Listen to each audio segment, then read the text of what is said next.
Well, the Blue Jays are not playing the Baltimore Orioles anymore, and that is clear as day. They play the Houston Astros there tonight and lose 15-2. Well, that just flat out sucked, didn't it? Right from the get-go, the Jays were in the hole. I mean, you look at the first 4 innings of this ball game. You gave up 3 runs, 3 runs, 2 runs, 2 runs. You're never going to win a game like that. You just aren't. Aaron Sanchez was downright awful. He went 3 innings, gave up 6 hits, 8 runs. All 8 were earned. He struck out 4 and walked 3. He has an ERA on the season of up over 5 now. He's been awful. Aaron Sanchez has been downright terrible for this team this year, really. I mean, he had a good few starts to start the season, but you saw the difference between Marcus Stroman and Aaron Sanchez. With Marcus, he had a great start, had a couple rough ones, but they got right back on the horse and has done a great job as of late. Aaron Sanchez has not gotten on that horse, and he's been down the tube for quite some time now. More great news for Jays fans after you get smoked 15-2. Vladimir Guerrero Jr. gets hit on the hand, and that's never a good sign. Good news, the x-rays came back negative, so there's nothing broken, there's nothing in that sense, so I don't know how serious it'll end up being. But the fact that it's not broken, I think it's a sprain or something, so I'll take that over a break any day for Vladdy. But nonetheless, one of the only bright spots on this team goes down with an injury. Now, Kevin Biggio, the other one, playing in Houston, the place where he grew up and watching the team that he idolized, and all, that's always a good time when you're a young player playing your first game at the big league field that you watched growing up as a kid. He was the leadoff guy there today. He went 1 for 4, had a couple RBIs. He had a 2-run double, did Kevin Biggio. He also struck out 3 times. He had a hat-trick for Ks. But with Garrett Cole on the mound, you expect a lot of strikeouts. The reason I say that is because he had 10 strikeouts again today. He has 130, he had 10 today, so 140 strikeouts in less than 100 innings. If I'm not mistaken, he is the strikeout king so far this year in the big leagues. He's one of the top ones, if anything, and you're facing a Jays team that strikes out a ton. So you expect things like that to happen. Now for Biggio, like you said, he goes 1 for 4, he gets a couple RBIs, great job there. People love looking at stats, so with the 1 for 4, his average jumps 6 points to 184. It was 178 before the ball game today. And with Vladdy leaving the game, obviously by getting hit by a pitch, he doesn't have a stat line, so we can't really talk about him. Lourdes Gurriel Jr. goes 1 for 4, but he strikes out twice. And Freddie Galvis goes 2 for 3. Maley 1 for 3. That's it for the offense. Jays get 2 runs on 5 hits the entire ball game. You give up 15 runs on 12 hits. Never good.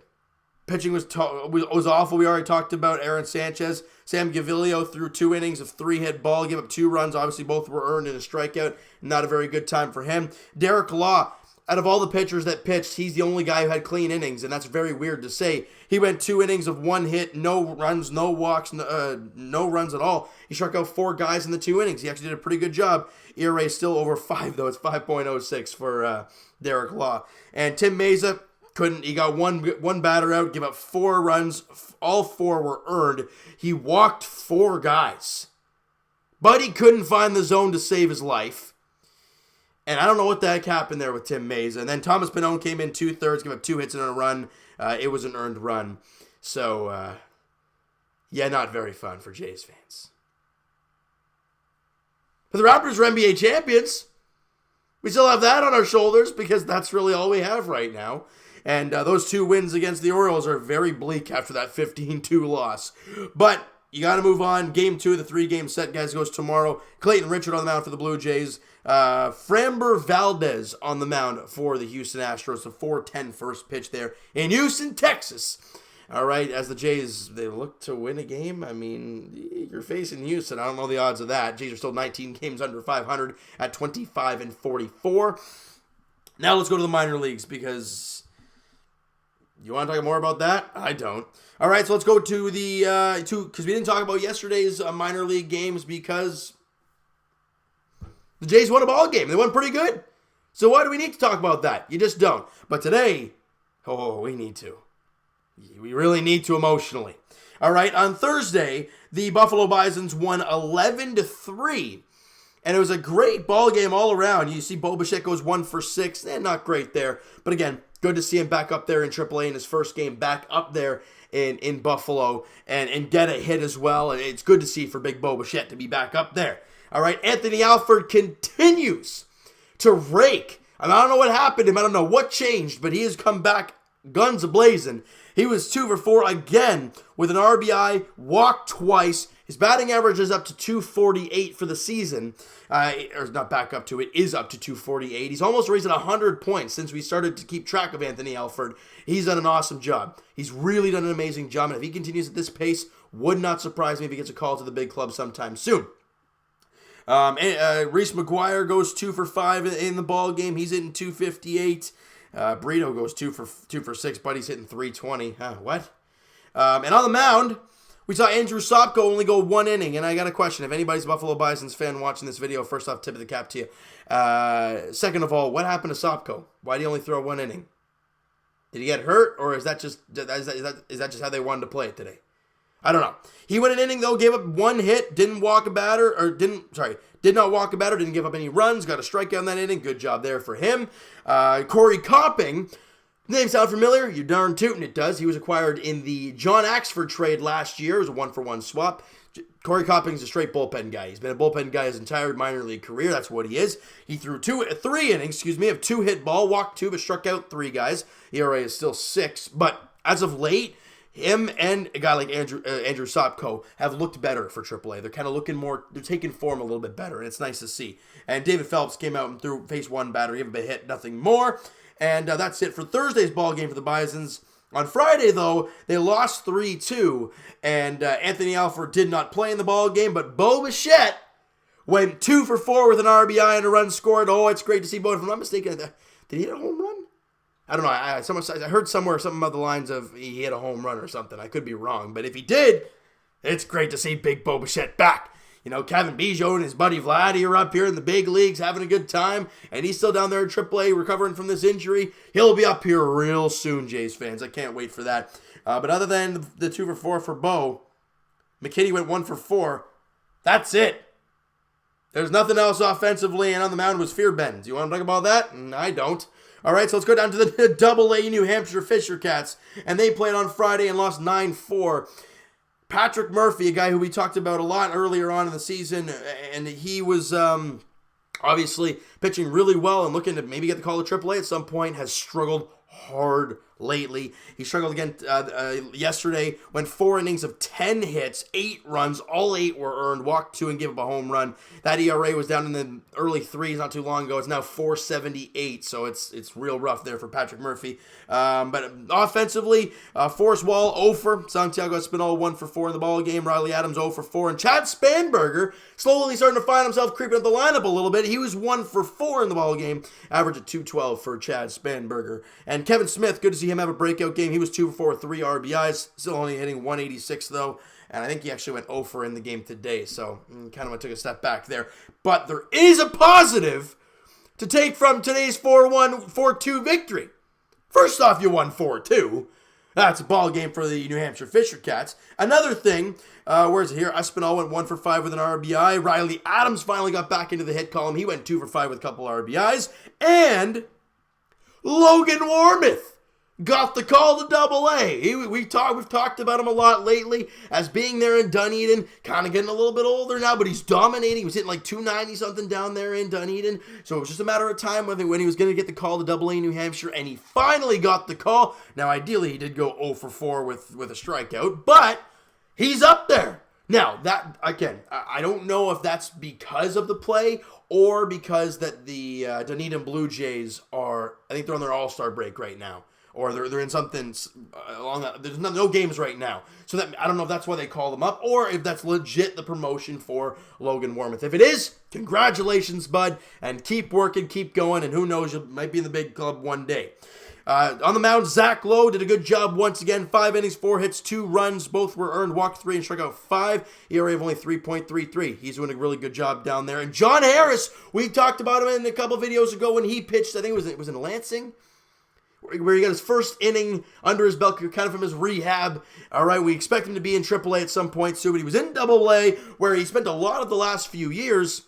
And he went 3 innings, 3 hits, no runs, didn't walk a batter, and struck out 2. Great to see John Harris back at their former first-round pick, I think it was, of the Blue Jays. Good to see him out there doing his thing and getting back up to full health there for the New Hampshire Fisher Cats. Now, the Dunedin Blue Jays, if I'm not mistaken, they didn't play at all. They didn't play Thursday. No, they were supposed to play Thursday, but rain delay, it got canceled, got postponed, and then obviously they don't. Is it the All-Star? Yeah, North and South. So they play on that. The All-Star game is on Saturday. They resume action on Monday. All right, we'll go down to the Lansing Lugnuts here, and they lost 5-1 there on Thursday. All right, and I think Conine had a rough one. Yeah, he was 0 for 4 with 3 Ks. Not a good night for Griffin Conine. Still hitting .390, which is stupid, but really nothing. Hagen Danner was 0 for 3. That's it. They had 4 hits in the ball game, and not really much positive out of that. So let's go to today's ball game.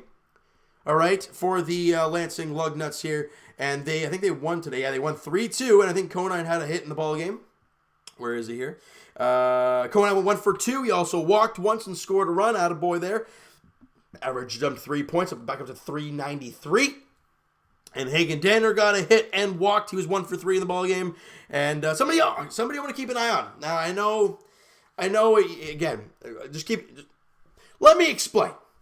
First off, my boy Josh Winkowski had a good one. He went 7 innings of 3 hit ball, 2 runs, 3 walks, 7 strikeouts for him, and his ERA is still only 2.32. He is pitching fantastically down there in Lansing. Now, this guy right here, I'm going to talk about him for a second. Again, he might never be anything, but it's just I got to keep an eye on here.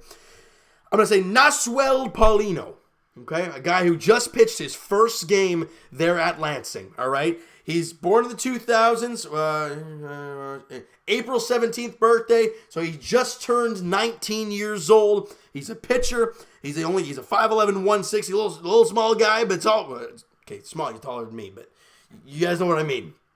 And he, like I said, he pitched his first game in Lansing just today.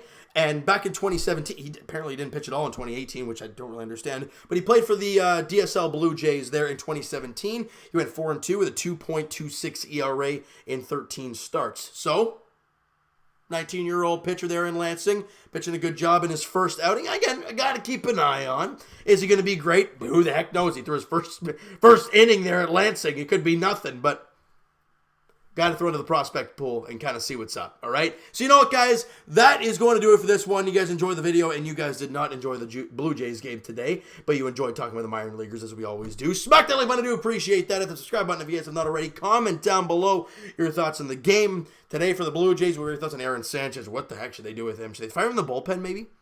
With Ken Giles out now, do you think you maybe use him at the end of the bullpen? The point is, though, will he want to do that, and will he be able to do that? I'm spitting all over the place here. Sorry about that. What do you think they should do with Aaron Sanchez? I don't know what's going on with him. Also, Vladdy, fingers crossed, it's not as bad as we all think it is, even though it's not a break. That's great, but you just want him back ASAP. All right, so you just want to keep an eye on all this crazy stuff. And let me know any minor leaguers, guys, that you guys have seen that I have not seen. And let me know in the comments, guys, if you guys have any guys that really surprised you. I want to hear your guys' thoughts on everything. And Twitter, guys, is down below. So follow up. Send me a DM, guys. Do all that great stuff. And check out my main man, Blue Jays Wave, on Instagram. All right, Mo Buckets on Twitter. At the end of this month, you know, I hope to be having him on the podcast some point soon. It's going to be a lot of fun talking to him about the Blue Jays and talking a lot about these minor leaguers, because there's not a whole lot else you want to talk about when it comes to this actual Blue Jays team. And it's just going to be a lot of fun talking to him more on a regular basis about this Blue Jays team throughout the summer. All right, and I will talk to you guys, Jays Edition, there tomorrow afternoon. It's going to be tomorrow evening, 4:10 first pitch there in Houston. All right, Clayton Richard on the mound for the Blue Jays. What is it? Framber Valdez on the mound. That's one heck of a ball. That's one heck of a name, eh? Framber Valdez. Woo, yeah, I like it. All right, so he's on the mound for the Astros there tomorrow afternoon as the Blue Jays look to, I want to say, win a game, but I mean, it's not going to be easy. So we're going to have to wait and see how it all plays out there tomorrow afternoon, guys. Thank you guys so much for listening and watching. I hope you guys enjoyed this video. We'll talk to you guys then.